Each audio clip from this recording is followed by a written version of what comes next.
ভারত পাকিস্তানের অস্থিরতার মাঝে পিএসএল থেকে আবারও ক্রিকেটার নিল আইপিএল। পেশোয়ার জালমির বদলি খেলোয়াড় মিচেল ভয়েনকে দলে টেনেছে প্রীতি জিন্তের পাঞ্জাব কিংস।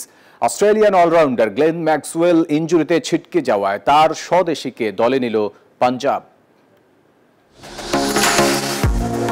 সম্প্রতি কাশ্মীরের পেহেলগাম ইস্যুতে অস্থিরতায় ভারত পাকিস্তান দুই দেশের মাঝে পণ্য থেকে শুরু করে টিভি কিংবা ইউটিউব চ্যানেল নিষিদ্ধ করার হিড়িক পড়েছে। ভারত পাকিস্তানের রাজনৈতিক ইস্যু গড়িয়েছে খেলার মাঠ পর্যন্ত।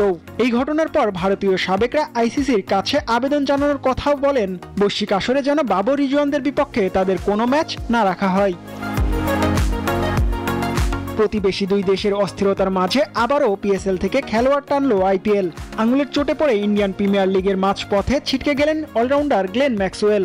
যদিও চলতি মৌসুমে পাঞ্জাব কিংসের জার্সিতে ভালো যাচ্ছে না এই অজি অলরাউন্ডারের। 7 ম্যাচে মাত্র 8 গড় এবং 97.95 স্ট্রাইক রেটে 48 রান করেছেন তিনি।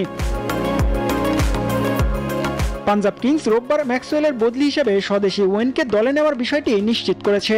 এই ওজি অলরাউন্ডার পাকিস্তান সুপার লিগে করবিন বোসের বদলি হিসেবে সুযোগ পান পেশোয়ার জালমিতে, যেই বোস পিএসএল এ বিদ্রোহ করে আইপিএল এ নাম লেখান।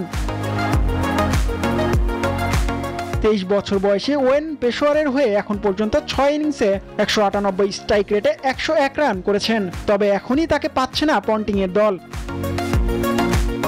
পিএসএল এর প্লে অফ খেলা শেষ হবে 9 মে, কিন্তু বাবর আজমের দল প্লে অফের লড়াইয়ে ভালোভাবেই টিকে রয়েছে।